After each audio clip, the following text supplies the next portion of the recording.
Now I'm on a bike. Now I have a drink. What I like Carlsberg, tastes good. Now I'm in a car. I'm in a car. Corruption and lies, bigotry and greed.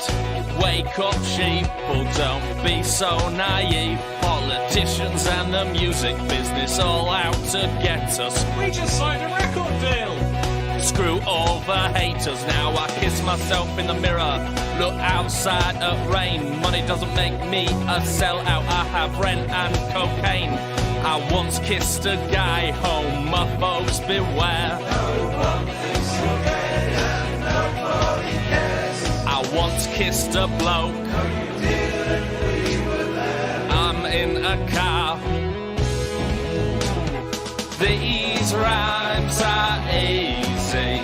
You could even say cheesy. Our drummer is queasy. Our bassist plays a PV.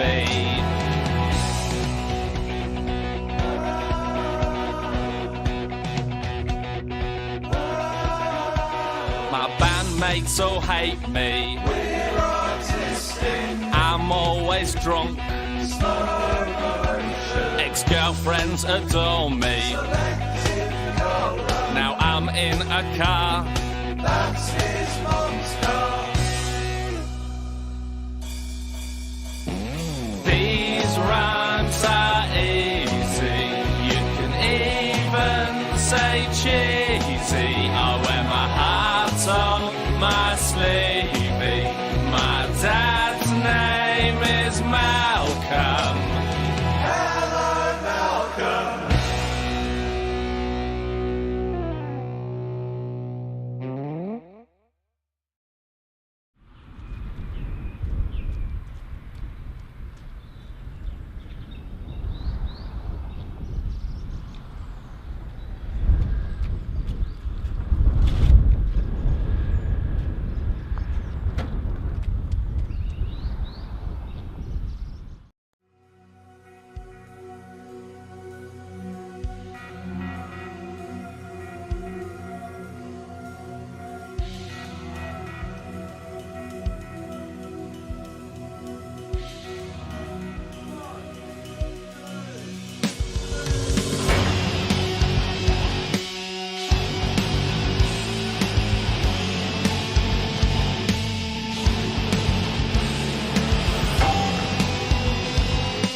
bum, ba me.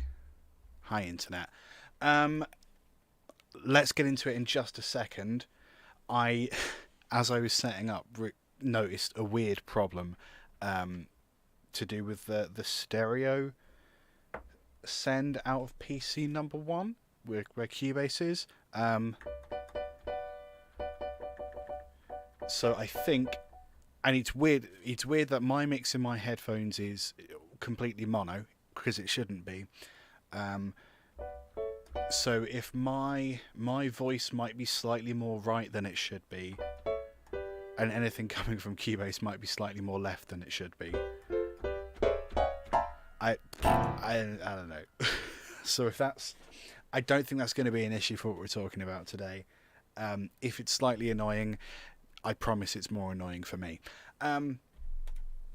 Cool. So today we are answering a question, having been gone for, how long did I take off? About a month. Had a nice little month off. Maybe when I get into I'll tell you what this stream is about, and then maybe I'll tell you what I've been up to whilst we throw a couple loops together or something. Sound like a plan? Rhetorical question. That's what's happening. So the question that we are answering today, the thing that we are talking about, let's go down here and let's turn the keyboard off. What do you think about my nameplate along here? Actual had to record that onto a VHS. Actual SD video hardware in action. Let me find this question. So I put out a thing on YouTube, basically asking you lovely people if there are any specific topics you'd like me to talk about. And I put that question up a few different places. One of the responses I got was from, oh boy, long username, Stephen Griffiths. I can't say that, I'm sorry. Stephen Griffiths, 3832. He first of all makes a point about not being able to hear some of the low end stuff that's coming through on the streams. That is an issue I'm aware of. I don't really know what to do about that, because that's the nature of low end. I mean, if you're listening through on a phone or a laptop through those speakers, yeah, you're not going to hear the bass. You're just not. So in general terms, I would suggest using headphones. If Twitch or YouTube are kind of screwing with audio in order to get it up on their servers, I don't know, they could be compressing the audio so the bass doesn't come through. If that's happening, I don't really have any power there. If it's something that OBS is doing, which I don't think it is, that might be something I can tweak. So if there's any folks that have encountered this issue before and have encountered a solution to it, I would love to hear back. That's kind of just a by and by of what Steven's put here. Steven would really like to know about reverb and delay. Something on when to use them both, and how to decide which reverbs for a specific sound. Keep up the good work. I fully intend to, Stephen. Thank you so much for your reply to my question there. So there's a bit to unpack there. Delay and reverb kind of get lumped in as being the same type of effect, where actually they're quite different. I think the reason for that is because when you make a sound and you have either a reverb or a delay applied to that sound, the effect that you as a listener hear is that sound basically carries on for longer than it would normally. Like if you had a clap sound with delay, you'd hear clap, clap, clap, clap, clap. If you had reverb on it, you'd hear clap. So it's the effect on the listener is about having this effect and make it take longer than it normally would. But actually, they are very different, and they have kind of different uses. I don't really believe in rules, so to speak, in music. I think it's a great way to get distracted. when making music. So I would never say you can't use reverb on a bass or you can't use delay on a drum kit. Like, there's no reason not to try those things. I think with a lot of things in music production, it's worth trying everything on everything if you have the time, just so then you know, oh, this kind of has this sensation listening back to it, or I like the way it does this, or I dislike the way it does this. So if you have the time to, I absolutely encourage you to just play. I don't think we play enough anymore. What are the benefits of using... So these are just some notes that I made. When to use one and when to use the other. What are the benefits of either? Signal chain issues. What are the rules? Why are they in the same category? Is it an either-or situation? So I think I've kind of spoken about why they're in the same category. I think it's because of the effect it has on you as a listener. I don't think it's an either-or situation. I think you can use reverb and delay together quite happily. If I wanted to summarize the entire thing, I think I would say that reverb, the purpose of reverb is to put your audio in a physical space. If you want your drum kit to sound like it was recorded in a cathedral, you use reverb to do that. You wouldn't use phaser, you wouldn't use delay. You might use a little bit of EQ, but probably the effect that's going to be doing most of the heavy lifting there is reverb, right? Conversely, if you wanted a effect, delay on the other side is kind of, I don't want to say a digital effect, but it is an effect. It's not something that occurs often in nature. You do get occasional moments where, like, if you walk past a big flat surface or like, I don't know, caves and such, if you make a sound, that sound is reflected back to you. That's actually more of a reverb than a delay, but it's, you know, it's kind of somewhere in between because it's acoustically occurring, naturally occurring. So I would say that reverb effects is about putting your instruments in specific locations, physical locations, modeling physical locations, whereas delay is an effect that's there to sound cool, right? Let's get into Cubase and let's maybe try and I think probably a drum kit is going to be the most sensible thing to use here. Yeah, that's probably going to have the most direct impact. Let's load up a drum kit in addition to the piano we have loaded currently. I upgraded my native instruments after 5-6 years. When I last bought a Native Instruments Complete Ultimate license, it was right after Kinetic Metal came out. If you want to do some Google food to find out whenever that was, Kinetic Metal wasn't included when I bought Complete Ultimate, so I paid a separate license for Kinetic Metal and just upgraded the whole package. I don't have enough space to install everything, so I will kind of be drip feeding these new instruments into my creations, which I'm excited about. There's some stuff in there that's really rad. I really love the Middle Eastern and the Indian folk instruments. I'm a big fan of them. I think anyone that's watched any of my streams in the past is like, well, yeah, obviously. I'm just talking while Studio Drummer loads. That's what's happening right now. I haven't played around with the Cuban instruments yet, but I look forward to. Some of the vocal stuff in here is very cool. The Amati viola and the violin are very cool. I'm a big fan of them. Some of the stuff like stacks, like this play series, I don't really get it, but hey, you know, let's I'm sure we'll find an excuse to use it at some point. So kit and piano.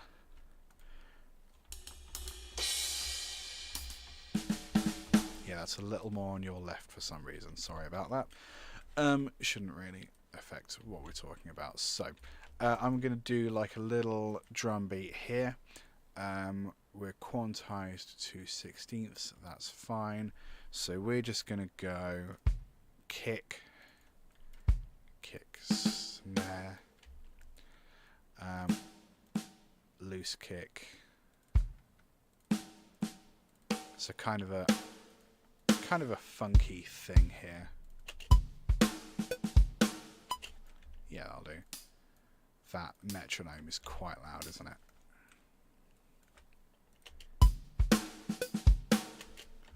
Yeah, we'll maybe kill the metronome for the moment. Oops. Have a little fill at the end. Yeah, we just want a 2-bar phrase, so I'll loop that when we need it. I'll put a little icon in here so we all know what's going on. I'll put a little piano icon up here so we all know what's happening. Let's make this a little easier to look at.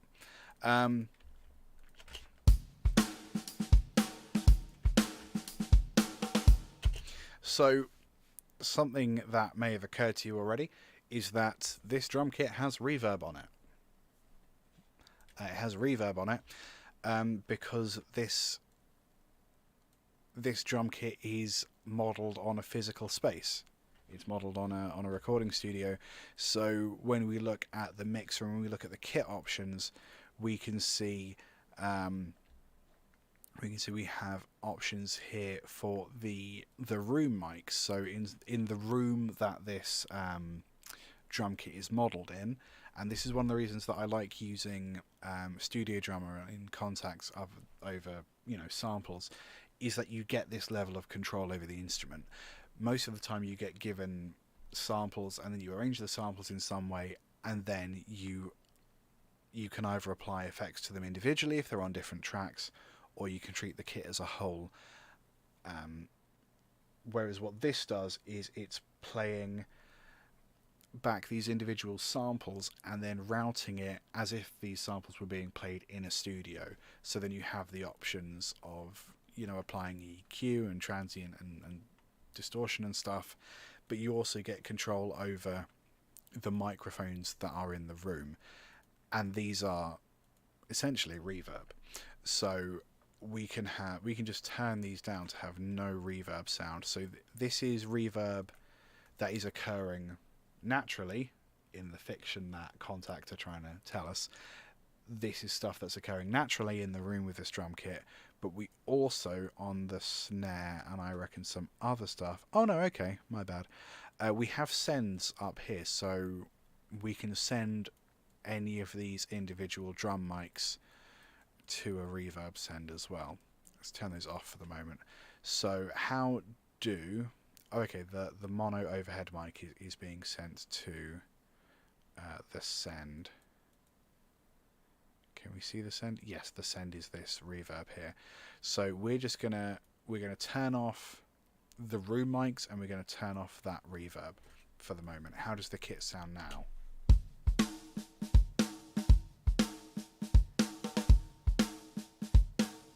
So it sounds fine.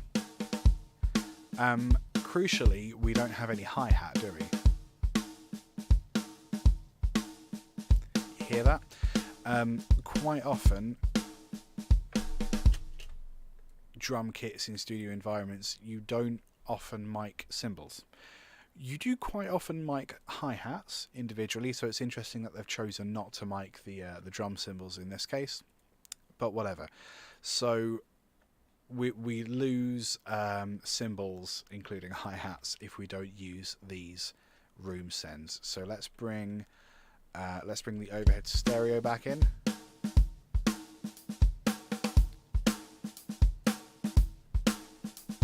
But I want you to notice that not only have we gained the hi-hat back, we've also gained a reverby sound on the kick and the snare, and that's because you're going to get a little bit of mic bleed. You're going to get a microphone designed to hear one thing, but it's going to pick up lots of other stuff because drums are loud, right? So we do, in essence, have reverb here as well.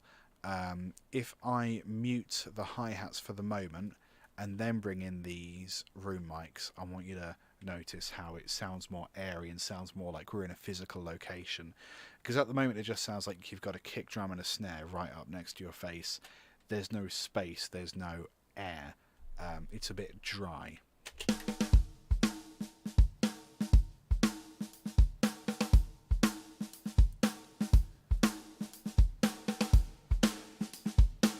Like, especially that overhead mono.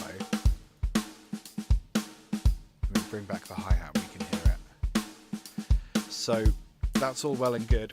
We also had a reverb send going on. Let's send some more snare there.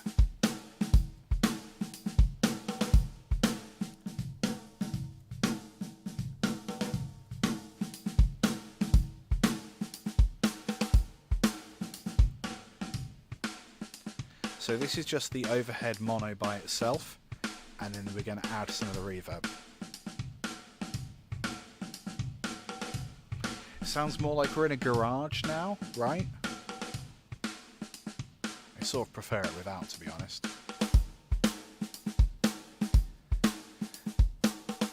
So because we're going to talk about reverb today, I'm going to bring these down a little bit. Yeah, that's a bit better.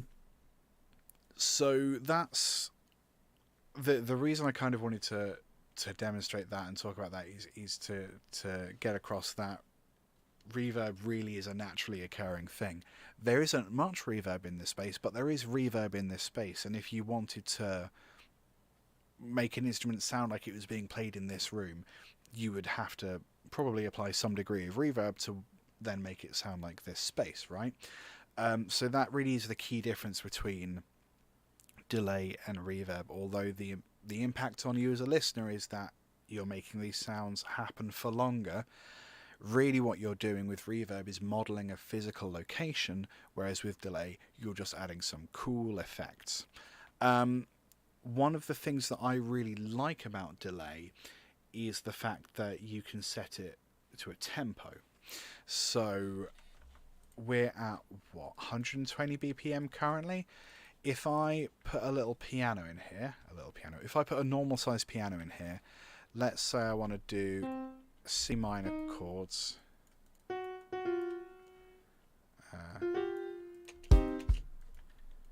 Let's say maybe I want to do this sort of pattern. Something quite basic. A little bit of groove to it. Nothing genre defining, you know, it's okay. If I wanted to have a little more rhythmic information going on, yeah, I could get the keyboard player to play something a little more intricate, like, you know, you could do something across two hands, like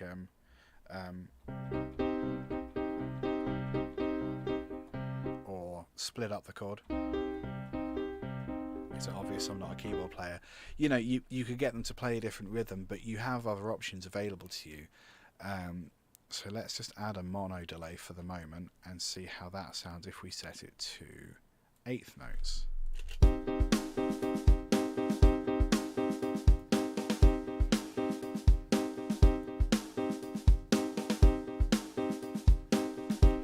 As a player, you could try and play that.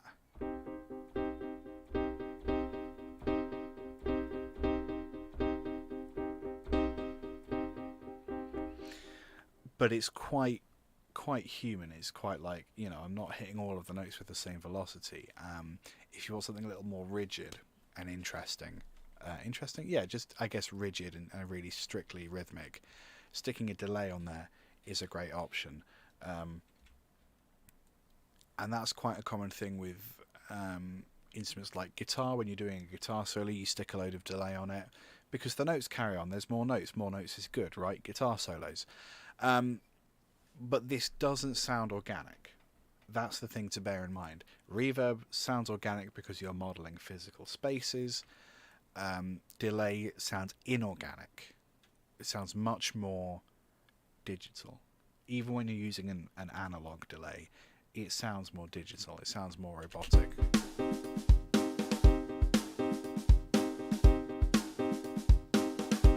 So I think that's kind of the thing to keep in mind when you're trying to consider when to use one and when to use the other. I don't think there's any instances where I would say you have to use one and not the other. I think it's more about your intent as a composer, as a producer. What are you trying to do? What are you trying to evoke? I would say in general that reverb is a lot more of a dense sound.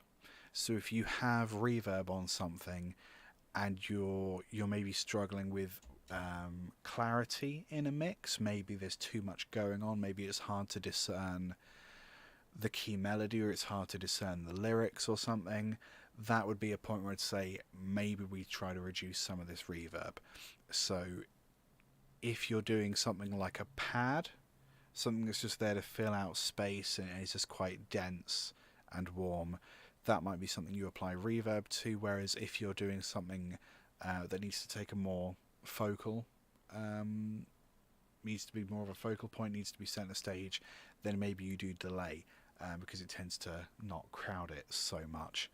Let's have a look at some of the different settings we have available to us, as well as the different types of reverb and the different types of delay. So I'm just going to shove on this piano. Well, I mean, let's start with delay while we're here. Mono delay. Mono delay just means that you're going to get a delay signal and it's going to come through both of your ears at the same volume. It's going to sound like it's dead in the middle, right? Which it does. So we have some options here. We have in the center a big button for the delay time. It is by default, this is the stock Cubase mono delay, by the way. This comes with Cubase. We have options to get bar long delays. So if I play something, we're not going to hear it for another bar. 3, 4, 2, 3, 4. There you go. We can go all the way up to 30-second notes, which happens so fast you can't even really hear them. That kind of fast 16th note delay does sound a little bit natural, doesn't it? That sounds more like, you're in the shower or you're walking past a large brick wall or something. We can turn off the sync, so we just then use milliseconds rather than strictly sticking to whatever tempo the Cubase is set to. By the way, if you change the time of this project, the sync is going to remain in sync with whatever this is. These two are intrinsically linked, which is real handy for people like me. However, if you want to use time, milliseconds rather than beats, we can do that.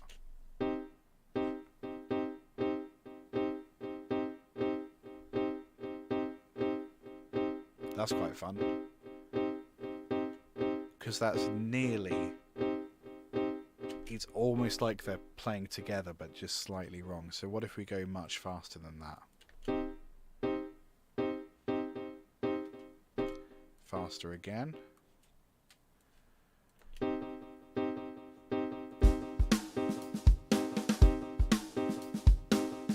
So you're kind of getting like almost tuplets or something. You kind of feels a bit weird to have the sync off, but that could be a great way to get something sounding weird on purpose. And we all know I'm a fan of weird music, right? That's sort of my whole vibe. So we'll keep sync on at the moment. We'll carry on with eighth notes, I think we were using. In this plugin, we've got options for filter. So basically, if we want to cut out some of the low end, so if, for example, with this piano, maybe we just want to have like the high end coming through with the delay. So that isn't affecting the original sound, it's just affecting the delay signal. So I guess there, maybe you can hear that when it repeats, when you get that delay sound, it kind of feels like it's the low end we're losing first. It kind of feels like only the high end is carrying on. And likewise, we could do a high filter like this.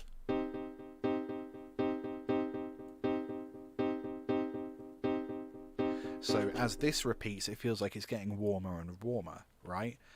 How long does that go on for? Yeah, it's getting kind of lower and warmer as it goes. That's quite nice.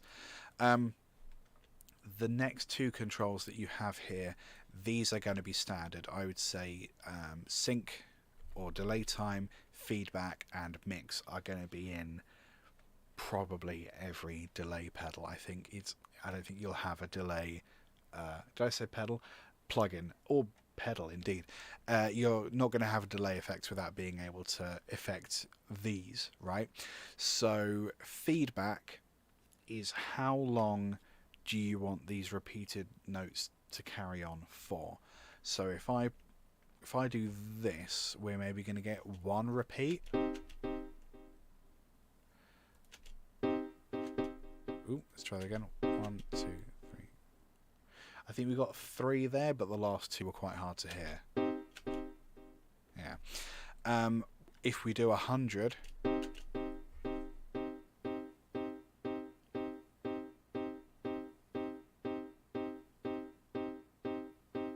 that's just going to do that forever until you tell it to stop.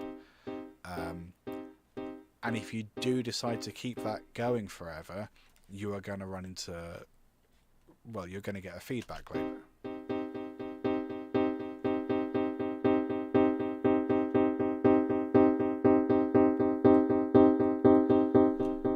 And pretty soon it's going to get loud and annoying, right? So you can use your judgment with that. Obviously, if you've got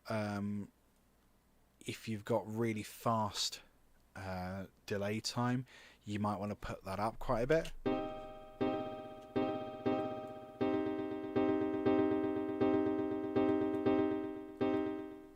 Otherwise, you're just going to lose it. The last thing is mix, and mix is something that you'll get on any effect, pretty much. Certainly most effects. How much of the original signal do we hear compared to how much of the affected signal? Dry versus wet. If this is on dry, you're not going to hear any delay. If this is on 100% wet, you're only going to hear effect. You're not going to hear the original piano. Of course, that's hard to tell because of the nature of the effect. So I, generally speaking, and this is not a rule, this is just generally speaking for me, if I'm using delay, will not have it higher than 50%. In fact, I would probably say 30% most of the time. That's if I want the delay to be really obvious. If I want a subtler delay, probably 12%. If I'm going above 50%, I'm doing something wacky. I'm doing something weird. I'm probably doing something sound designy. More than 50% is weird. I'm trying to make a point or something with that. So those are the basic controls. Excuse me. Those are the basic controls with delay. And depending on what kind of delay you're using, you are going to have slightly different options. So we've got some different delays here. I'll give you a really quick overview of ping pong delay and stereo delay because I think those are important. So you'll see here, actually, the top half of all of this is exactly the same as the mono delay. So let's put this to 1/8 notes. Turn that down a wee bit. So what's going on here? Well, maybe you'll hear it. Now it occurs to me that we were having panning issues at the start, weren't we, which will not be resolved. So actually I'm better off just telling you and you'll have to take my word for it. But again, I think ping pong delay comes with Cubase, I think at every level, so you'll be able to play with it. Ping pong delay, rather than having a delay signal that just repeats in the stereo field. So you get left, so you hear the original signal, and then you get left, right, left, right, left, right. And you can decide if it starts in the right ear or starts in the left ear. And again, if I'm using this effect, I'm probably using it on 100%. Like if I'm doing something where I deliberately want to get that kind of bounce back and forth, I want to really hear that bounce back and forth, right? So 100%. If you want a subtler delay, then you can, I don't know why you'd go under 50. I mean, my attitude to this is if you're going to use it, stick it on 100%, right? That's something for you to play with if and when you have time. Stereo delay is similar but slightly different.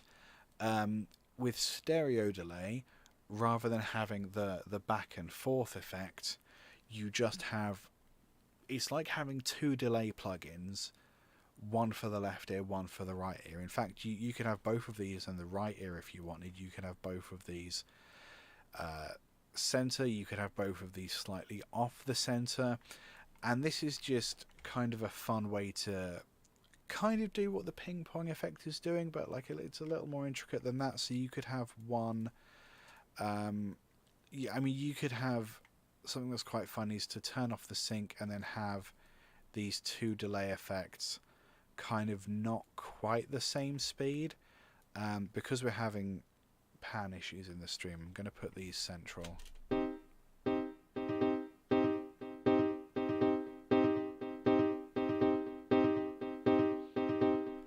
That's quite fun. Yeah. And again, you have options. You could have one of these with some kind of low filter and one of these with a harsh high filter.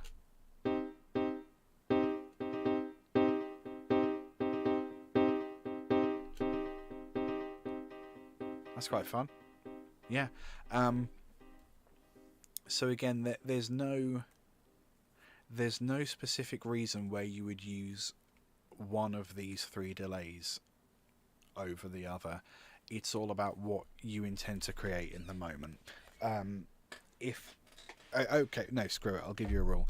If you want to put delay on a lead vocal, I would suggest not having a mono delay, because that mono delay is going to come down the middle of the signal and get in the way of the next vocal. So in that instance, if you have something that you really want to be central, ping pong delay is great because then it puts the delay on the side, or stereo delay likewise is great because it shoves it out. It gives you a wider stereo field. And if you've examined music production to any degree, what you've probably realized is that one of the things that makes mixes sound amateurish is not making use of the stereo field, so this is an easy way to do that. We've got a couple other kinds of delay that I'm not really going to go into detail. Multi-tap delay is essentially having more than one delay going off at once, and you can get some really crazy, really groovy effects out of it. Multi-tap delay is one of my favorite plugins because it's really weird and psychedelic in this particular interface. You can see it's quite complicated. You can put effects like phaser inside of your delay. You can put effects towards the end of your delay. You know, there's just mad stuff that you can do in there. I'm a big fan of it. It is incredibly resource intensive. I'm not even going to turn it, I'm not even going to use it, because the likelihood of my computer in its current state crashing is very hard. I have a box of components that are going in my machine, I think on Wednesday, so hopefully we can start looking at all the ridiculous stuff from next week's stream. Right now, no. Okay. Mod delay, again, you can see at the top here, this is much the same. I mean, what have we got? We've got the sync here, which we can turn on and off. We've got feedback. We've got mix. Drive is a new option, and rate is a new option. So drive here is just about adding a little bit of crunch, a little bit of grain, if we want it. Mod machine is they've basically just put modulation inside of delay. So you get a combination of delay and modulation. So if you really wanted to, you could instead use like ping pong delay plus phaser and pretty much achieve what this does, but this has got it in one little package. I haven't played around with this as much as I really should. It is a lot of fun. To be honest, quite often I just go in here and I choose a preset. So that's quite fun. You get like an immediate kind of slapback delay, and it's quite heavily filtered. What if we try another one? That's nice, quite like a wobbly sort of effect.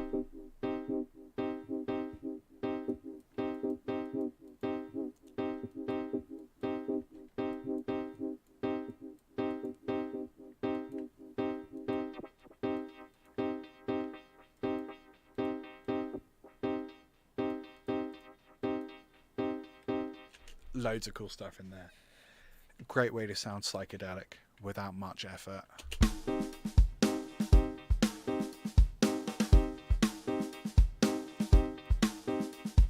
Yeah, big fan of all of that. In terms of types, I feel like that kind of covers it.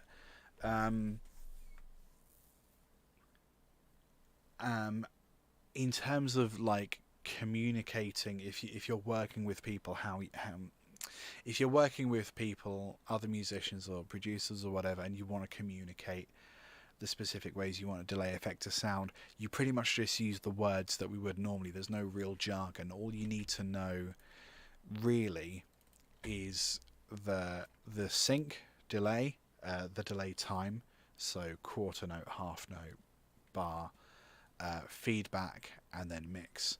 So you could be listening to something and think, I like it, but I think the mix is too wet. Can we take that down a bit? There's only really one kind of delay that comes up quite a lot, and that's something called slapback delay. Slapback is where you have a sound repeat kind of almost immediately, and is quite like reminiscent of sort of surf music.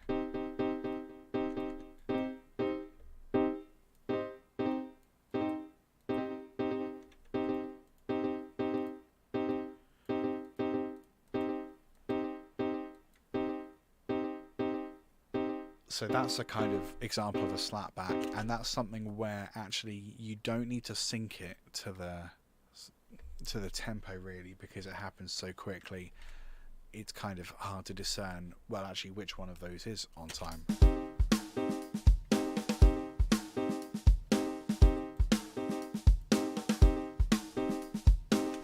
So that's an example of a kind of slapback delay. Otherwise, you just use normal words. Long delay, stereo delay, ping pong delay, modulation delay, all those different types we looked at today. There's less language involved in delay effects, which is another great reason to use delay effects instead of reverb. I think in general I'm team delay. Ooh, what's happening here? What does all that mean? Hey, Dillinger just bought me a coffee because they are a legend. They are. Thank you so much, Dillinger. That's incredibly kind of you. And it's incredibly satisfying to know that my Ko-fi alerts all work. I love the way that the screen lit up there with my big dumb face. And this went off, and that went off. Everything happened. Dillinger, thank you, mate. Really appreciate that. And now my inbox is going crazy. Yes, thank you, I know. I'm going to be full of coffee. Full of coffee. Cheers, Dillinger. Appreciate you. Dillinger, if you have any specific questions you want answered on the stream, don't be a stranger. Just pop them in the chat. It's all good. I will get to all of them. That is my curse. I am team delay, is what I was saying before we were interrupted in a very lovely way. There is much more language around reverbs. Let's see what we can do. So we have a few different reverbs that ship with Cubase Pro. I believe RoomWorks SE ships with whatever kind of Cubase you are getting. RoomWorks is a bigger version of RoomWorks SE.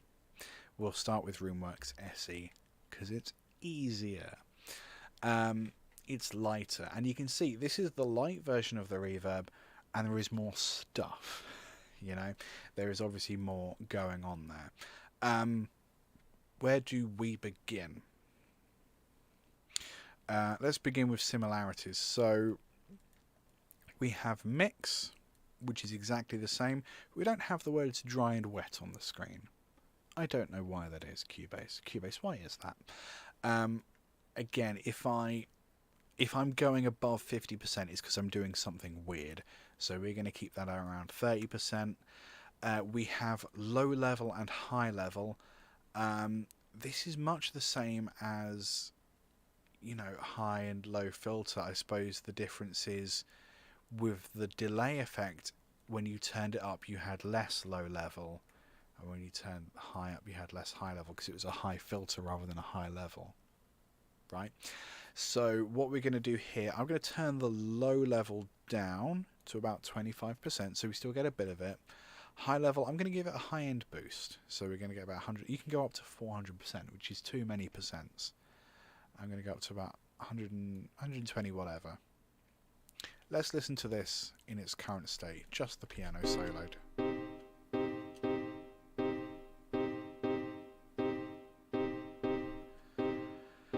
So when you start playing around with reverb effects, I want you to try and imagine the space that it's in.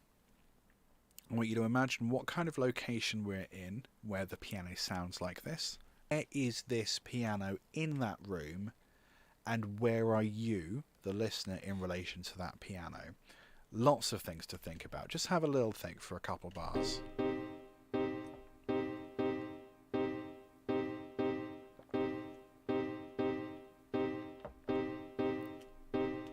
The reason I get you to do that is because then it makes it easier to make changes. So, for example, I think that this is a piano that is in kind of an old-timey... my apologies if you need to refresh Twitch there. Sorry, I don't have control over Twitch. I have some control over Twitch. Hey, we got a little follow going on. Can of Hort.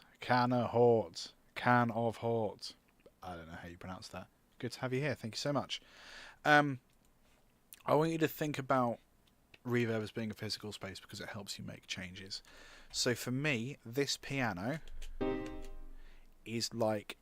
You ever been to a like an old-timey mansion, like a big country house or something? We have a load of these in the UK, and they're all part of the National Trust. I don't know if they're big like in other parts of the world, but I'm imagining like quite a big room, larger than any room I will ever be able to afford. Probably a wooden floor, quite a high ceiling, and probably brick walls. Maybe brick walls, maybe wood walls, not sure. The piano's in the middle of the room, and I'm on one side. I've just come through the door. So, why am I getting you to do this? I think it makes it easier to make changes. So, pre-delay, for example, is the amount of time in milliseconds, ms, milliseconds, before the reverb kicks in. And that, to me, I suppose kind of indicates my distance from the thing that's being played. So if there was no pre-delay and the delay happened, it's confusing. It's called pre-delay when we're using reverb. Pre-delay. You just call it delay or pre. Pre-delay feels like... It's like saying PIN number. Personal identification number. Pre-delay. Either call it pre or call it... I don't care that much. It sounds like I'm really angry about it, but I'm not. It's the amount of time before the reverb effect comes in. So if we turn that all the way down, how does it sound now? Let's turn it up a bit.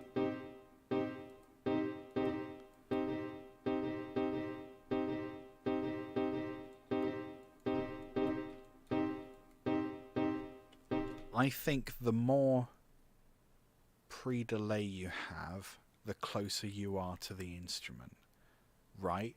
Because if I'm in one of these big open spaces and I do this, there's a little gap before I hear the reverb.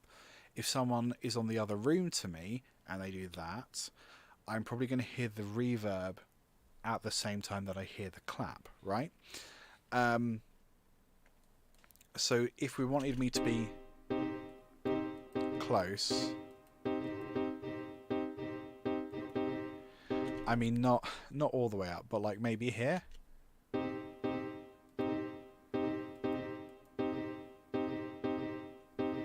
I feel like I'm... Oh boy, what's this? Oh no, my apologies. Sorry, I've got a delayed feed. The YouTube is slightly behind the Twitch, so I thought I got another Ko-fi, but I didn't. It's fine. Everybody calm down. When we get sort of past 120, it really does sound like a weird effect. Yeah,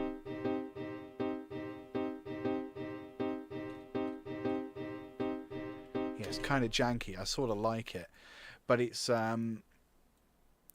sort of up to you if you like that, I guess. This is something that you use in conjunction with the reverb time, really. Reverb time is nice and straightforward. Reverb time is basically how big is this space that we're in. Yeah? So if we turn this quite far down, that's my nan's garage. Right, you've not been there. But it's, that's what it sounds like. If we turn this up to like 6, nearly 7 seconds,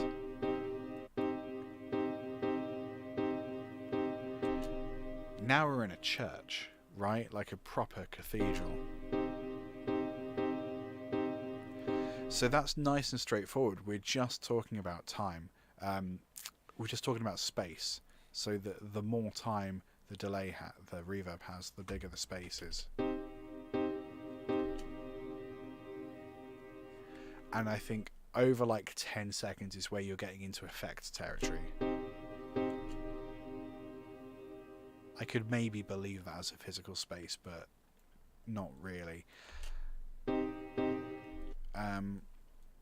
So we could have a really long one with quite a lot of pre-delay. So the reason these work in conjunction is because I think you need more time to then let this come in.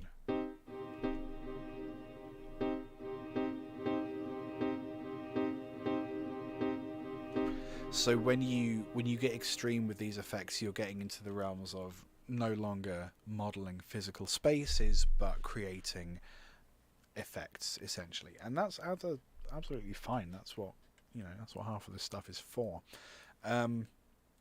So let's say I'm in a big space, but I kind of want to be close to the thing.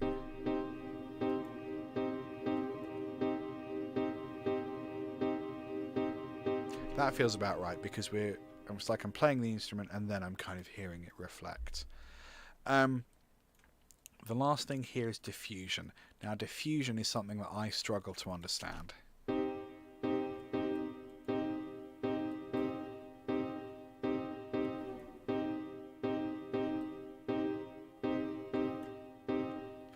It's as far as I know, it's one of those things where like I can hear it, but it's hard to like put it into words what is actually happening, or what is happening to the physicality, what is happening to this room that you're modeling, right? It's to do with how much stuff is in a room, I think, how diffuse it is, how much reflection is going on. The way it manifests, the way it actually appears is pitch, right? Because when I play this, you can hear that kind of going up and down.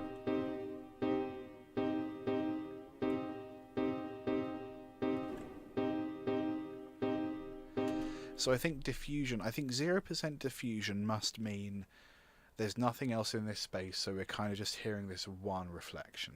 Whereas a very diffuse sound means there's lots of things bouncing off of everything. Yeah? Because you're kind of hearing like lots of individual reverbs. Maybe not. I don't know. That's my sort of read on it. I would say diffusion is how much other stuff is in this room. Is it an empty... Let's say it's an empty church. So we're going to go 8 seconds... I'm going to be near the piano, so let's 130, and then there's no chairs here. It's just a big open space. The church has moved all the pews out.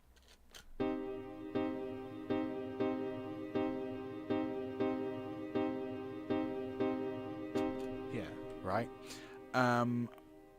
Or let's say we're in a garage, so there's like less than a second of delay.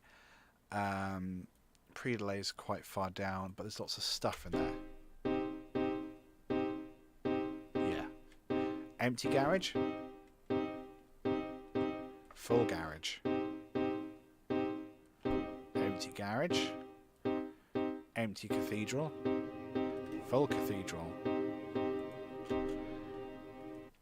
Ultimately, the words that we use to describe these things are immaterial. If you know how to get the sound that you want to get, that's all. That's the only thing that matters, right? That is the standard edition SE of RoomWorks. There is more, but wait, there's more. Let's open up the bigger brother to see what other controls have been provided. Oh boy. This is where we get into levels of detail, because again we are modeling physical spaces. Those are today's keywords: modeling physical space. I'm so sick of saying modeling physical spaces. That's essentially what this is all about, and I've lost track of what all of these things mean. We've got our basic controls of pre-delay, reverb time, diffusion. Width is how stereo-y it is. Is it very, very middle? Is it very, very wide? Interestingly, we've got size as well as reverb time. Like reverb time indicating the size of a room is like a really broad way of looking at it. Obviously, if if there's a button that says size, that's going to indicate the size, right? With a plugin this detailed, I pretty much, if I'm using reverb, I don't need a very complicated sound, unless I'm specifically trying to do sound design and be like I'm in a physical space, in which case we use presets as a starting point. Hall Cathedral. It's going to sound like we're in a cathedral.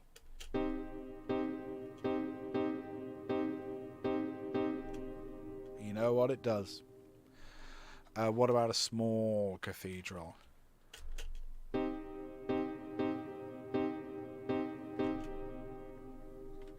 sounds about the same to me. Garage. Maybe a church. Yeah. So I think it's worth knowing the very basic controls. The stuff that clearly is only the stuff that I know. And when you get to the more detailed plugins like this, I think then that's the point where actually you definitely use these presets. Because the thing is, I don't necessarily need to know how to model an oil tank, because I don't actually want to give it a rating. Can I take my rating away? Fine, it's 5 stars. I don't actually need to know how to model an oil tank, because the folks at Steinberg have done it for me. That's a skill that I just don't need, right?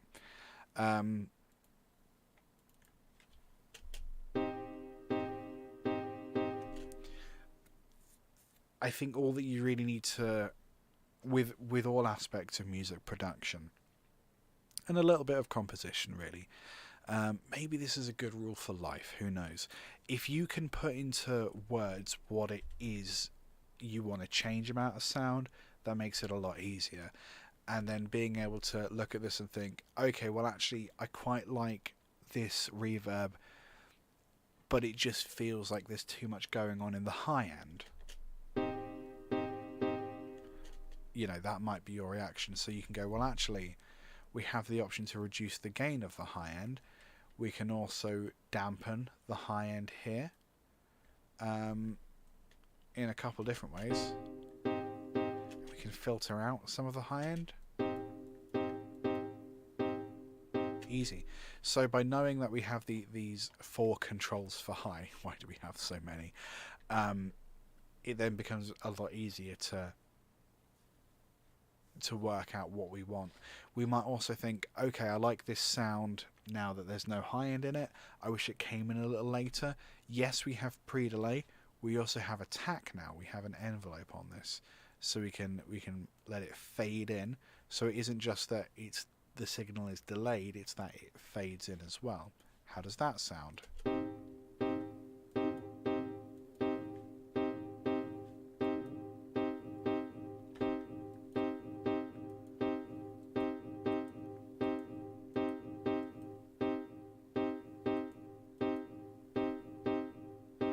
Again, we're getting into the realms of making effects rather than modeling physical locations.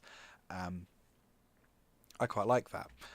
So if you only, with these effects, really need to understand the absolute basics, and then the rest is kind of just logical deduction. Like, I know through doing music production for years what an envelope is. So if you put an envelope on a delay, I'm pretty much going to know what it does, right? And a lot of that just comes from screwing around. We have two other plugins here, Revelation and Reverence. I can't tell you what the difference is. I do not know. I haven't looked. I haven't read the manual. Would that shock you to know? I know that I like Reverence more. Again, this is about modeling physical locations, and there's loads in here. New York City Church. Gorgeous. Yeah, really nice.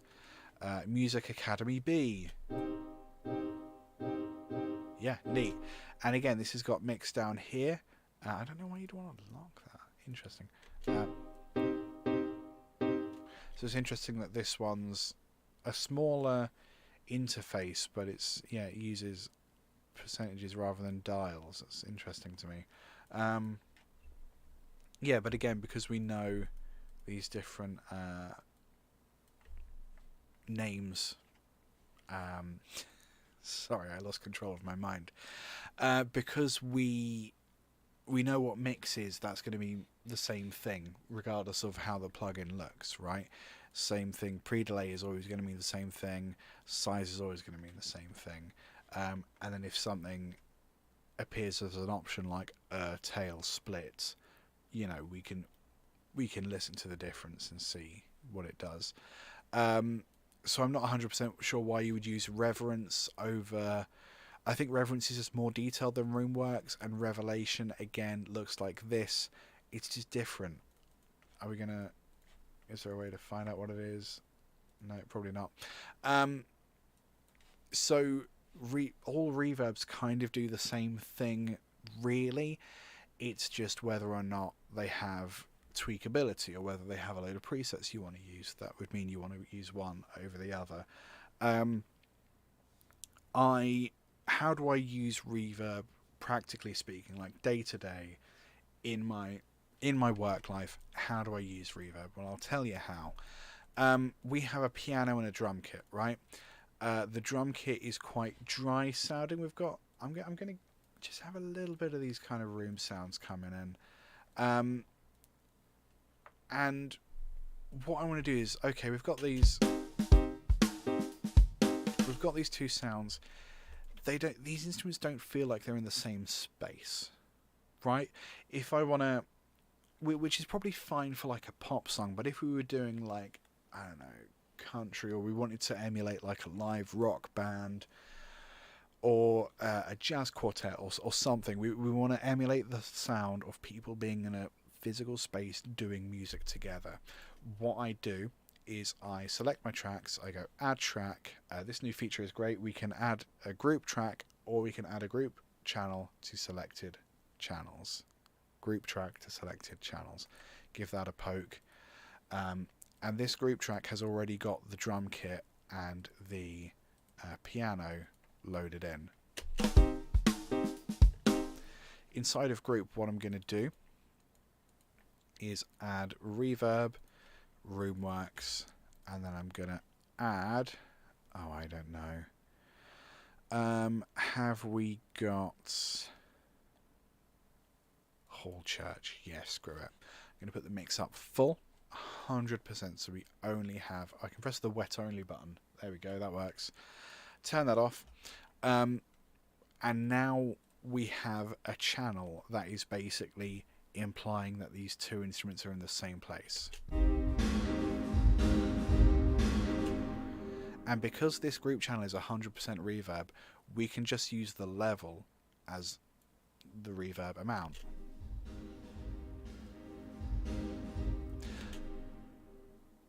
I've done it ass backwards. Excuse me. Let me get rid of that. If I go backwards in time, what I should have done, excuse me, is the same thing but effects channel. Sorry, I got ahead of myself. Group channels are great. You know what? I'm not going to explain group channels. It's not relevant. Effects channel is what I meant to do there. If we were to use a group channel, you would have to, you couldn't just go wet only. So let's try that again. Hall Church, 100% wet only.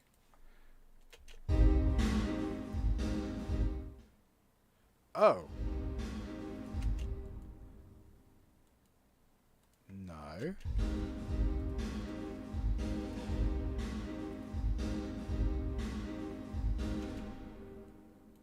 What?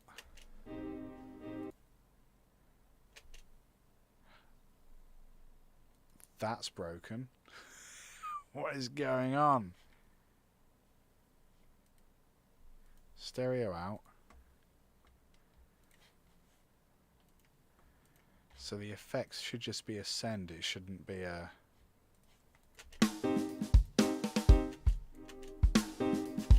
Okay, that was really weird. I think what happened though is because I told these to go through a group track. When I deleted it and added the effects, it routed them into it rather than using it as a send. So essentially what we're doing here with the piano and the drum kit is we're duplicating the signal. So we're taking the signal, we're splitting it in half. We're saying half of your signal is going to go to the stereo out, the other half is going to go to this effects send. So this effects send can be down to infinity, can be off. We're still going to hear our original instruments. This effects end is now being a room mic.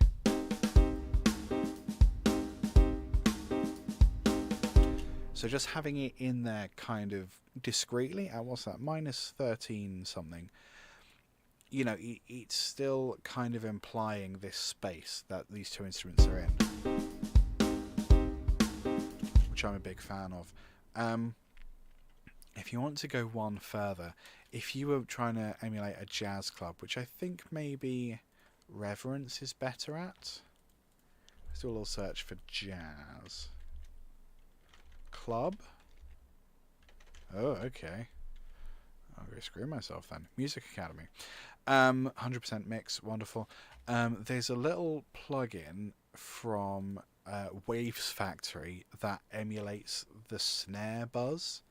So snare drums, right, are two skins in a shell, and on the lower skin you've got like these little kind of wavy bits of metal that are kind of stretched over the skin, so when you hit it, it kind of rattles around. That's what makes it sound like a snare. Otherwise it would sound like a rack tom. Yeah, so this snare buzz is basically takes whatever incoming signal there is and just adds a little bit of buzz to it.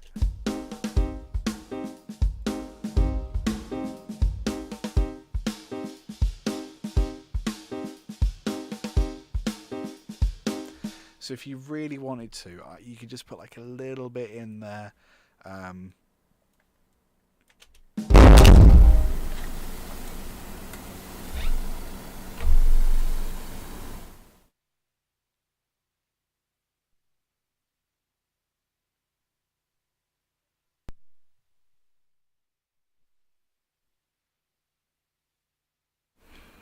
That was unpleasant.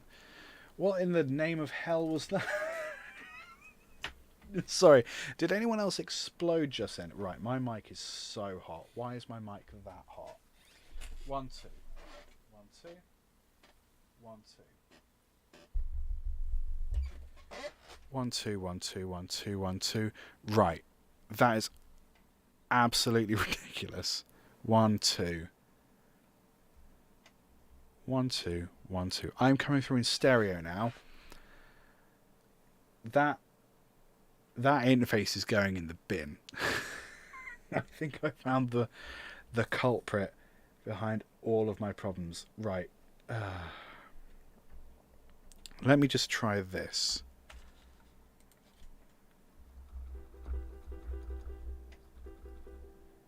Right, that's still left only.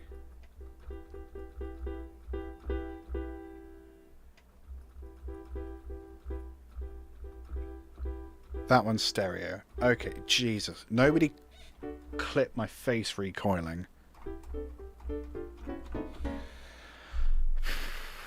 Well, I'm awake now, so that's nice. My mic's a tiny bit hot there. Sorry, folks. That interface, I think, has been the problem. That just decided,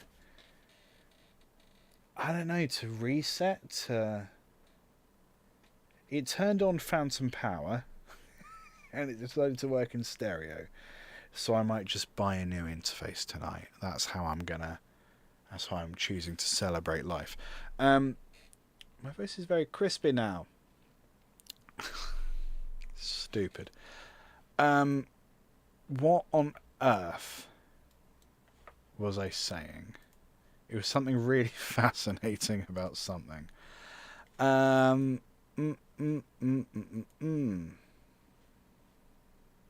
Yes, we were talking about snare bars, weren't we? Before everything exploded. Let's have a little look. Dillinger, I just noticed that your Ko-fi donation was actually really quite generous. So thank you for that. As a one-off, and you didn't even buy anything. Please be aware that there is stuff in my Ko-fi store that you can up here. There are samples in there that you now have access to. I think if you're a supporter. If it doesn't work for any reason, let me know, and I can send you some stuff. We were talking about snare buzz, and oh boy, you were also interested to learn about snare buzz. This is one of those things that if you're in an environment where you're playing with people, these snares just go off, man. Like, you could be walking near them, you could be singing near them. Especially bassy things really set off these little snare rattles. So actually, if you want to try and sell the idea of being in a physical space, I'm scared to turn these up now because of what happened last time. This is a great way to try and sell being in a room together. And it's quite subtle, quite hard to discern, but it's in there. I suppose we need to kind of think about rules or signal chain issues. Okay, yeah, we'll definitely talk about signal chain stuff, which I think is helpful. So something that I do, you don't have to do this. You can live your life antithetical. You can do things the opposite of what I do if you want. I don't like a lot of low end on my reverb. I just don't. I use low cuts quite liberally.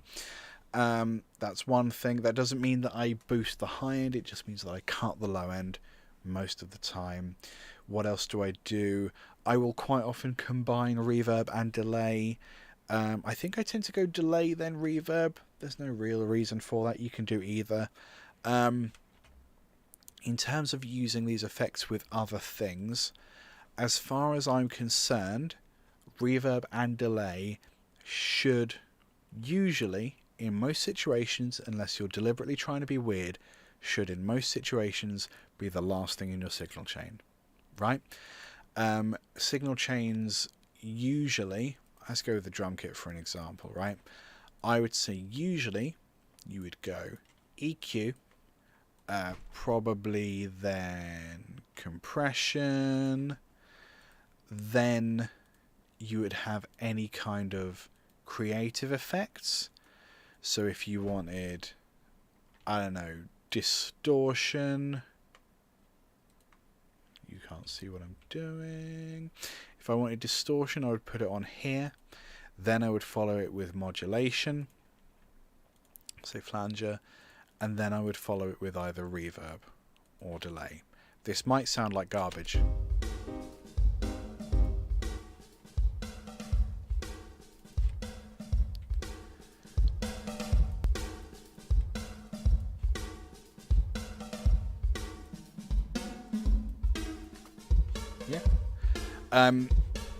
So that you can change up that order, absolutely. The reason that is because I think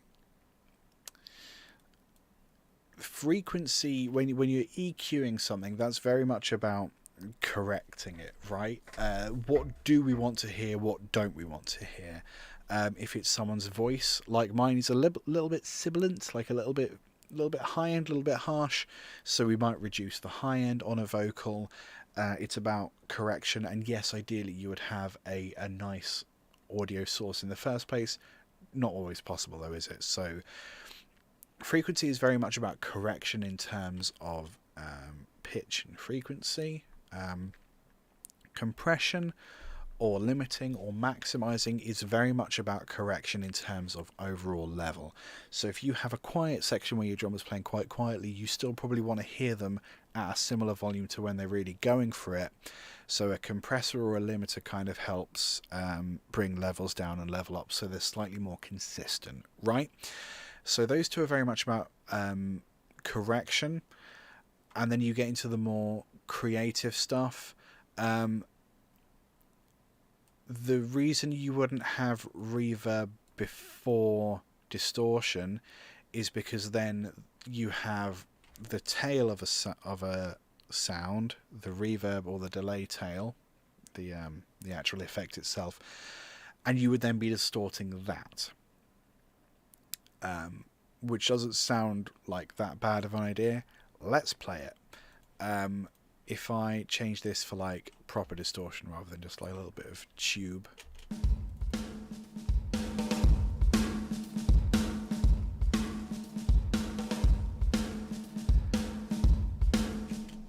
I mean, I don't know how to describe that other than saying I think it sounds bad. Right, that's all there is to it. We'll just swap these the other way around.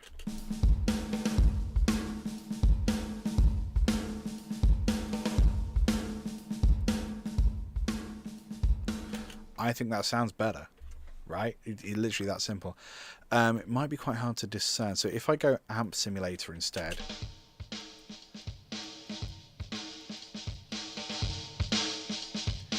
Now, of course, you wouldn't use an amp simulator on a drum kit like this unless you were trying to be the Beastie Boys. I am trying to be the Beastie Boys, so that's why I'm doing it. So reverb on afterwards. Big fan of that. That sounds great. Reverb before distortion.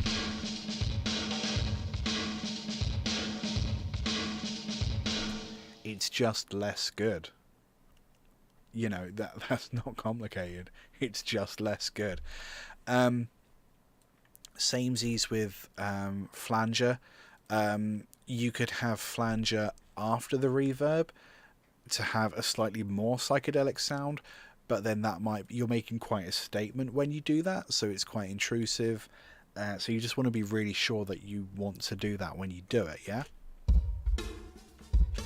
Let's have a less extreme.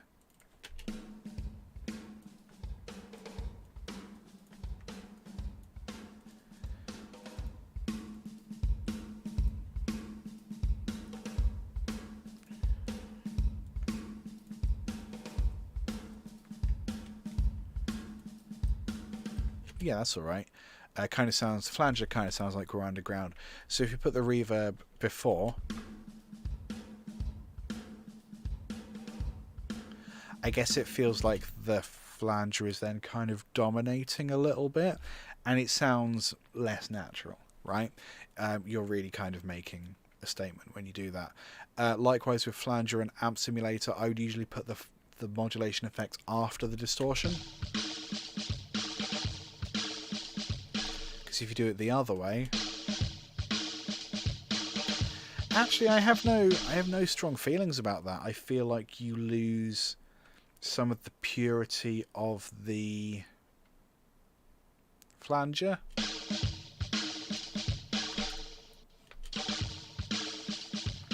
Flanger's definitely more stereo, but like, yeah, you know, whatever floats your boat. So I would say that frequency followed by compression is pretty much, you don't ever not have those first. Sometimes if I'm trying to do something kind of hip hoppy, I will have distortion and then compressor. But again, I'm kind of making a statement with that. I kind of want those drums to stand out. So then, Heartbreak Time Machine, how's it going there? My kind of fun. Oh man, this is the most fun it's possible to have, I promise. Talking about signal chains in Cubase. When we talk about delay-based effects, of course I mean reverb and delay there.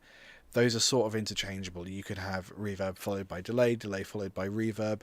And again, if you had the delay before, for example, compression, that compressor is then going to raise the volume of your delay. So if you have, if you've set the feedback specifically on your delay to be a certain length, when you use the compressor, it's going to raise the volume of it. And I'm not saying you can't do that. I think Eddie Van Halen always very intentionally had delay before distortion because he wanted that kind of effect. That's fine. If you don't have to justify any of this. If you prefer the sound of it, that's absolutely fine. You do that thing. But signal chain is important because you got to know where to start. I think, there's that old saying of rules are made to be broken, right? I sort of agree with that, but I think you need to understand the rules before you go around breaking them. Because half the time, if someone's trying to break a rule and they don't understand the rule, they're not breaking the rule at all. So learn why things are a certain way, so that when you want to catch people's attention with it, when you want to be deliberate about your rule breaking, you're actually doing it and being effective, right? God, I can talk. I feel like that's covered everything I really wanted to get into. I haven't made anything today other than these 2 bars. Shall we see if we can turn this into some actual music? Let's keep Flanger and Amp Simulator on this drum kit.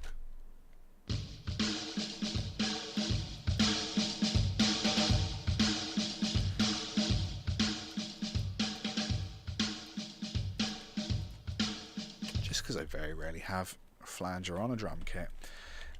Let's do a 4-bar loop there instead.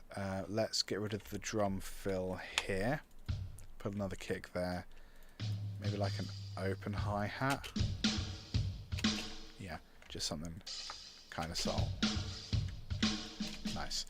So we've got a 4-bar loop there. I'm going to repeat it twice. That's going to be the yellow section. Let's do a new section. Maybe in this new section we have some delay. Because we can. We'll go stereo delay because I feel like we spent the least time on that today. I'm going to turn that off for the moment whilst we write this part. So if we're going to have delay coming in, maybe I don't want some like a constant beat because we're going to keep the sync on, so we're going to have that rhythm maintained.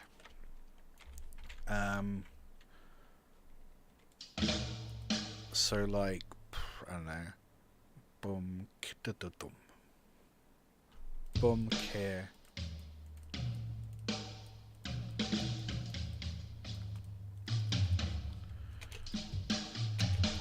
Bucket-da-da-dum.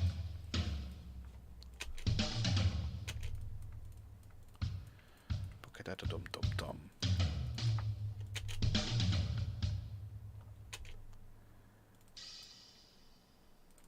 Yeah, screw it, why not?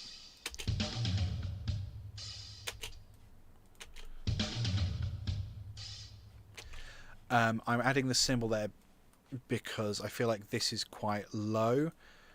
The highest kind of frequency thing there is the snare, so then this hi-hat is going to be quite sort of nice and high end there. So we're going to have that, maybe repeating like so. So when we add this stereo delay,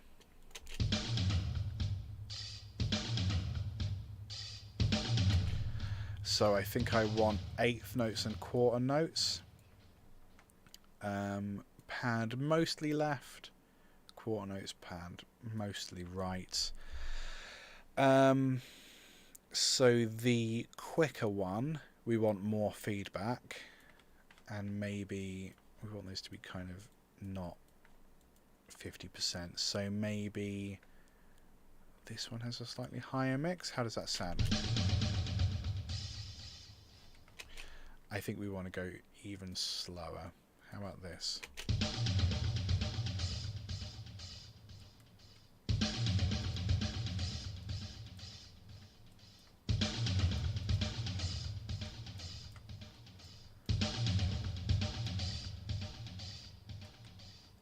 Okay, so I changed my mind there. So I actually wanted the half note, the minim delay, to be slightly higher in the mix, so that it actually kind of repeats, and then the kind of lower in the mix quarter notes. The half note delay is slightly more central than the quarter note. What if it was a dotted note instead?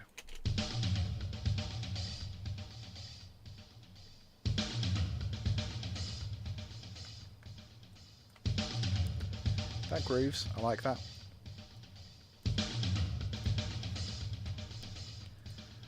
So I don't want that to happen throughout this particular piece, whatever this is. I'm going to turn that reverb down.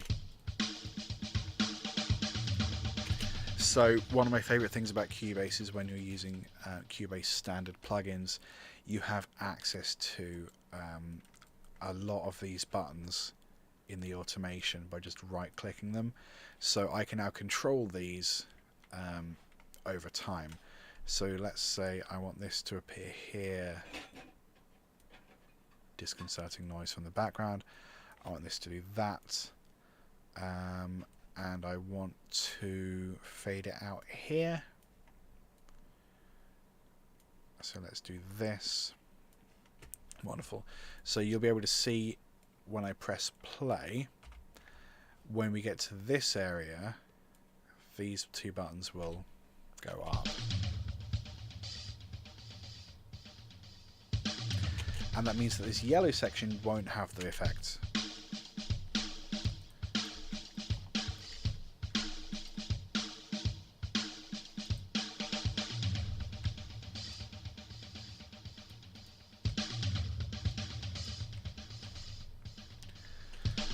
I like it.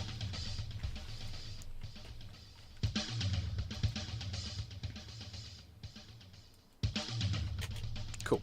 Big fan of that. So then what are we going to do? We have piano.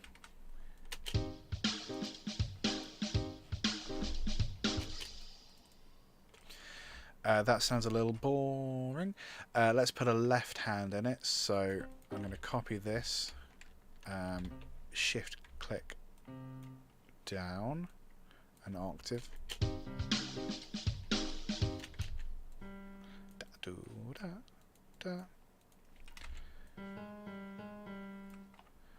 Lower velocity for that one.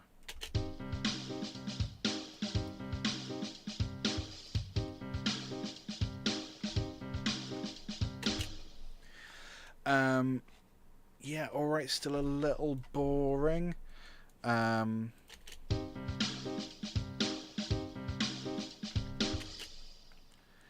Let's take these. I'm just going to put the C above the G. We're just doing chord inversions just so that it feels like there's a bit of movement there.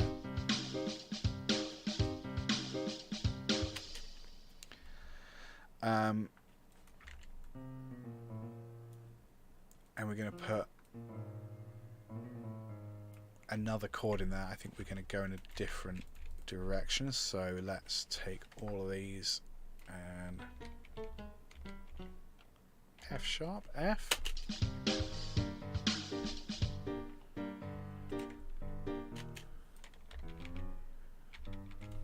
And then back there, I guess. So C minor and G minor.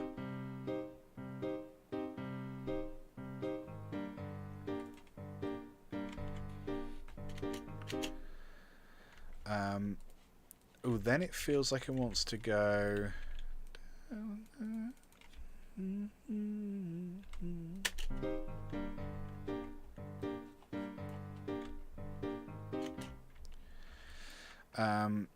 Let's do A sharp and then actually play that G sharp.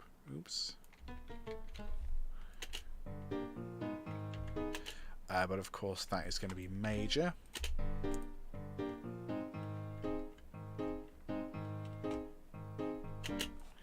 And then up to A. And again major.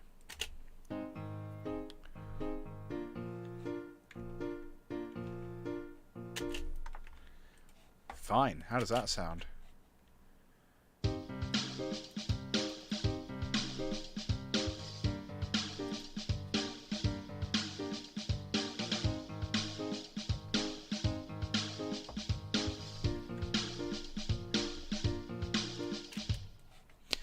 Cool. So then, what do we do then?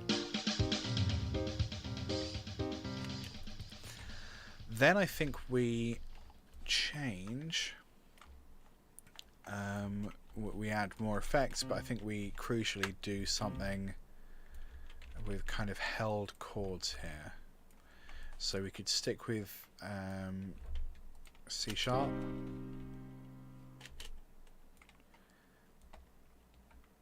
And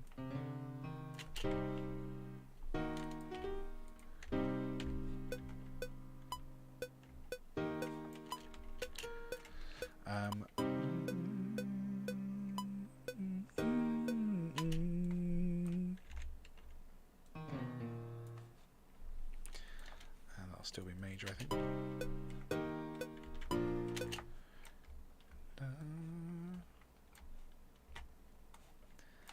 I think we copy that chord again. I think another chord down.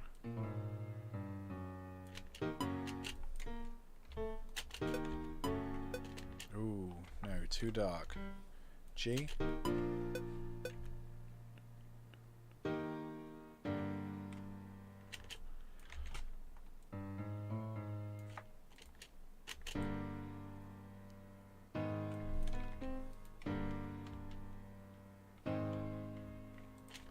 One, two, three, four, five, six. Let's make those longer. Oopsie. Hang on. I don't know, that might be garbage.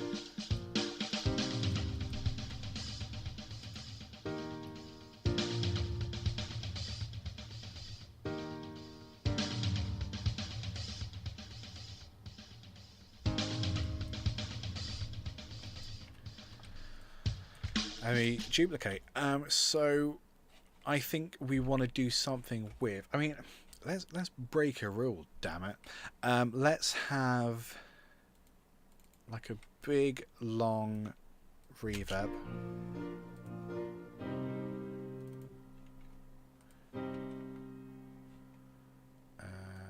Bigger. I'm going to use a plugin that I know how to use.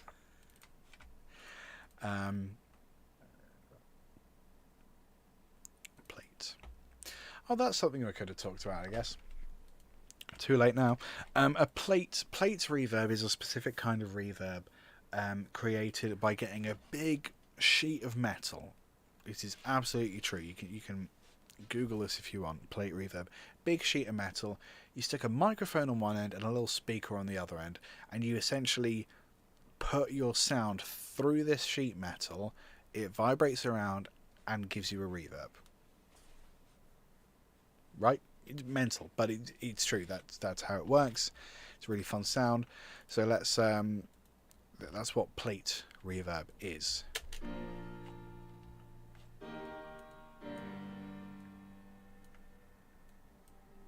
I want a really huge sound. So we're gonna again add mix automation. And we're going to bring that in here. We're going to get rid of it at the end of the blue section. And I duplicated, didn't I? So I need to copy this, paste it here.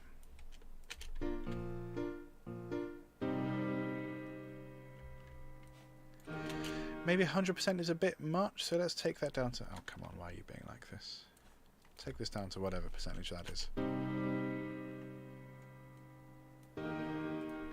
I'll also let it come in a little slower, I guess.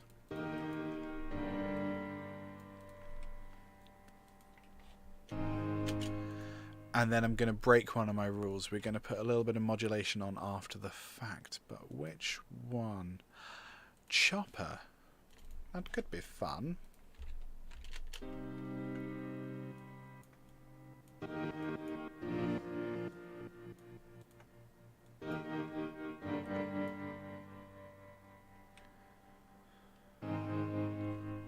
Yeah. So again, we can mix that in and out.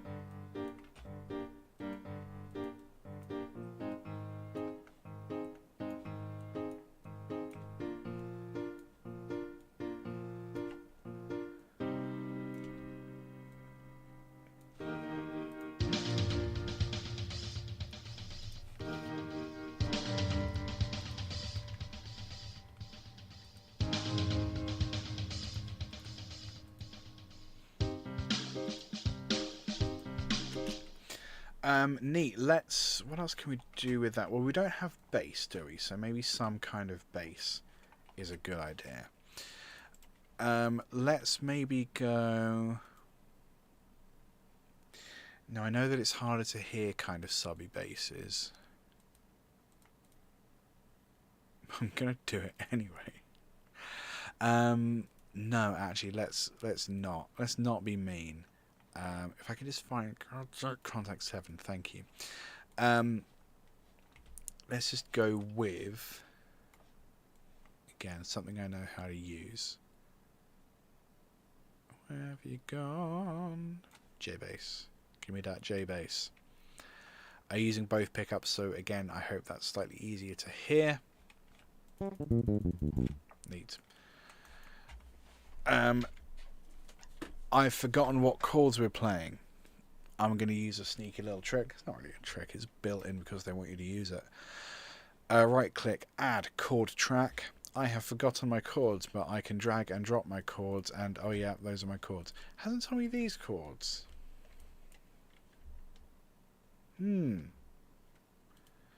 Well, I can copy and just paste those here.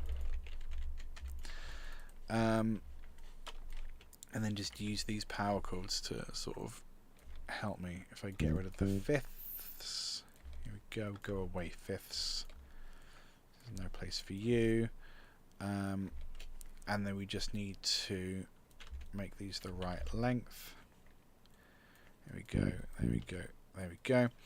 A little bit longer. Well, I suppose we need to work out what kind of rhythm. And that could probably be lower. No, too low. Let's go bump, dump, da. Or maybe less cheesy. Ooh,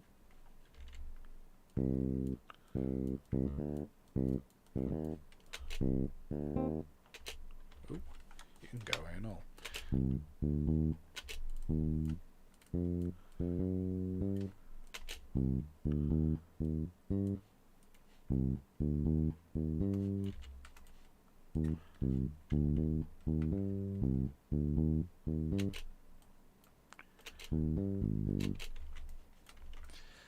And then try and do a similar pattern in G minor, I think, still.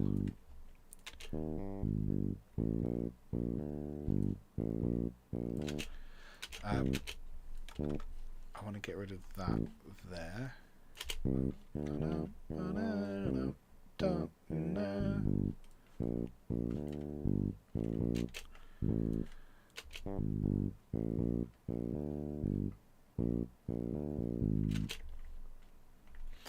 And then it was G sharp major. Duplicate up 1, major 3rd, duplicate up 2.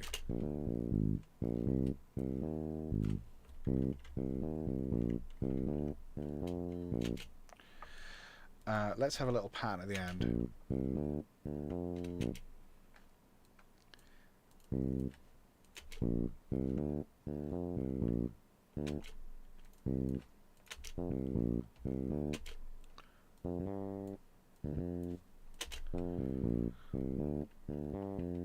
Yeah, that'll do.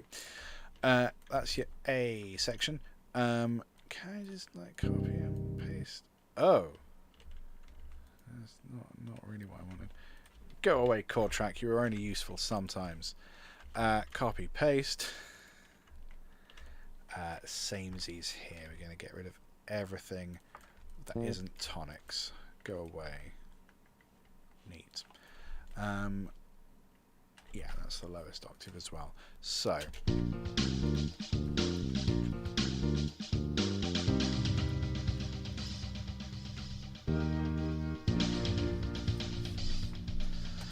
I think because we've got the drum kit kind of relying on a delay effect there, and we're kind of getting that sort of digital choppy effect from the piano, it might be nice to actually just have like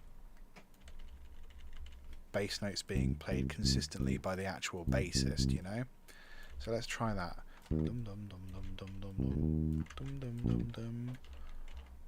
Dum dum dum dum dum dum dum dum. D sharp again. G sharp. Oops. Control D. Control D is your friend, man. Control D is the most reliable person in my life. That's more true than I'd like it to believe.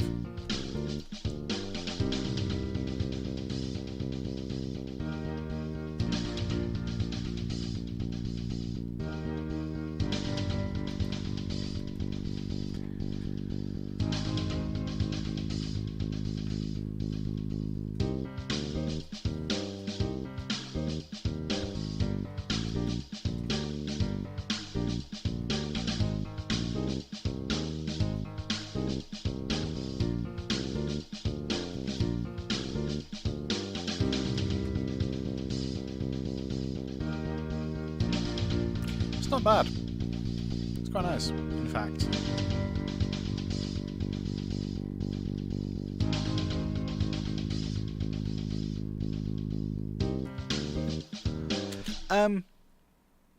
I think that's a good place to wrap it up, you know. So we talked about all these different kinds of reverb and delay. We talked about when you might use one rather than the other. We talked about how there are no rules, or there are sort of rules. How do you break these rules that don't actually exist? My interface exploded. That was nice. I committed to buying a new one live on air, so now I have to. What else did we talk about? We talked about signal chain for a while. We talked about a lot of the nomenclature, a lot of the words that you kind of want to know when describing reverb and delay, and also why it's important to be able to do those things. Not only to communicate to other people, but to be able to communicate what you want out of an effect to yourself. It's quite important. Yeah, good stream. And then we made like a very short piece of music, but we utilized some of the different aspects of the effects that we've been talking about. So, what I didn't talk about is what I got up to in the short break. So, I mean, the short version is that I took a little break because I kind of feel like I'd run out of ideas for these live streams. So there's a handful of things I did to kind of reinvigorate and breathe life into these streams. And I think, to the best of my knowledge, I don't believe that there may be one Monday in like a couple months that might be tricky for me to make. But I think we're pretty much Mondays from now on. So one of the things I did was realize that actually I don't have to do these streams at the evening, 8 till 10. The reason I went with 8 till 10 initially was because I had a job. I'm a freelancer now. I can do whatever the hell I want. So 6 till 8 feels like a much more achievable time. It makes a lot more sense. It gives people enough time to get home from work. It's not like, you know, late in the evening. People still have like a degree of attention left in them. So I'm feeling pretty good about that. You may have noticed some of the changes to the well, for me it's OBS, but how the stream is presented. I like my new landing page. That is in effect a little video loop that I created with circuit bent video hardware, which is what I sort of dabble in creatively. I like that layout more. That feels cleaner, that feels nicer, that feels more coherent with what I do creatively. So that's really cool. Heartbreak Time Machine. These streams are every Monday from here on out, baby. So yeah, 6 o'clock UK time, running for up to 2 hours. Sometimes a little longer, but often just shy of 2 hours. Please do come along, bring questions. I'm really actively seeking topics from you guys, from viewers. I'm also reaching out to some kind of other musicians and people I've kind of met along the way to suggest their ideas. I'm really grateful to Stephen Griffiths 3832 who submitted today's question about delay and reverb, and specifically when to use either. So thank you, Stephen, for that. Keep them coming. If there's anything anyone wants to know ever, you can shove it in the Discord. You can shove it in on my Twitter. You can shove it anywhere that I am. I am at LTGuitarist pretty much across the board. I'm very easy to find. There's a little link to the Discord. Discord is fun. You share your music. I might even listen to it. So I have 4 streams planned after today. I posted them up on Instagram, actually. Let me just read it off my phone. What am I doing? Boop, boop, boop, boop, boop. Nope, that's not Instagram. This is Instagram. So today was delay versus reverb. June 5th, so next Monday, we're going to do some lo-fi. I'm hopefully going to wrap my head around some of the new Native Instruments stuff. I know they've made stuff deliberately for lo-fi production, which is very uncool, but we're going to use it.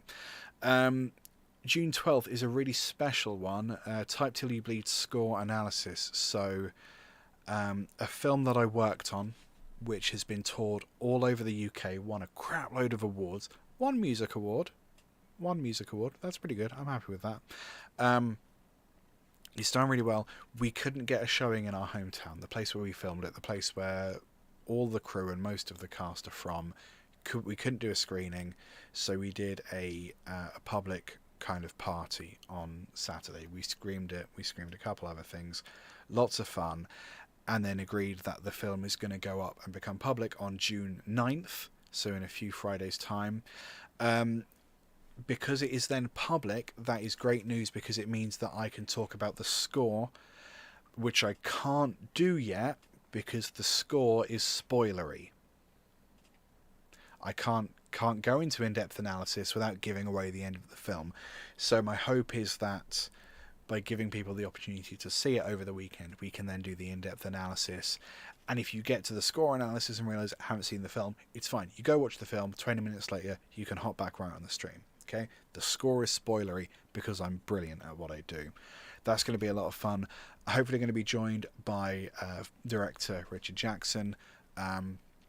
Really looking forward to talking him through some of the decisions that I made. He was really supportive when I made that score. And part of that was him just giving me freedom to do whatever. And very rarely did I have to report back or say, hey, I've made a decision because of this. So the carte blanche was very much accepted. The carte blanche was very much appreciated from my end. It was wonderful to have that degree of freedom. And it means that he doesn't know anything that's in there. So it's going to be really fun to walk it through with his fresh perspective. That's June 12th, 6 p.m. June 19th, we're gonna produce some reggae. I have no real experience producing reggae, that's why I chose it. It's not like lo-fi, which I do release music in. Reggae I've dipped into occasionally. I know a couple tricks. We'll see how far I can stretch those couple tricks. And then June 26th, how to visualize music. That's going to be a really interesting one. We're going to talk about old video hardware, new video hardware, visualization, oscillators, art. It's going to be kind of like an arty crossover rather than a... Yeah, basically it's about finding ways to display audio in visual mediums, if that makes sense, and why we would want to do that. Not just for art purposes, what purpose does it serve when mixing and mastering and such. I feel like I've talked for ages. Dillinger, thank you again for your support there, and Kofi, if anyone else wants to chip in. I'm currently saving up for a new lighting system. I have 2 crappy LEDs. They're not crappy, they're fine. It's just that there's 2 of them. I need a new lighting desk. I need more LEDs. I want all of this to be blue, but I don't really have money, so help a person out. And if you sign up as a monthly supporter, you get access to sample packs, and the only way to get those sample packs is either by being very nice to me or by being a monthly supporter. And you can unlock those for $1 a month, £1 a month, excuse me. Those samples are pay what you like. You can give me nothing for them. You can pay me again, I don't care, whatever. Yes, I am at LTGuitarist on all the things. If you want to come talk to me or tell me I'm wrong about something, I'll hear you out. I don't care. Yeah. Thanks for hanging out, folks. Glad to be back. It's cool.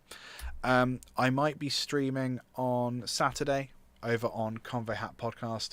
I haven't decided, but I might. And that'll probably be at Convey Hat Podcast on YouTube and Twitch. If my PC updates are working, maybe Dark Tide. Probably Deep Rock Galactic, though, if we're being honest. Or is there new Vermintide? Not sure. Don't know. We'll work it out. Thanks for hanging out. I'll see you folks later. You take care.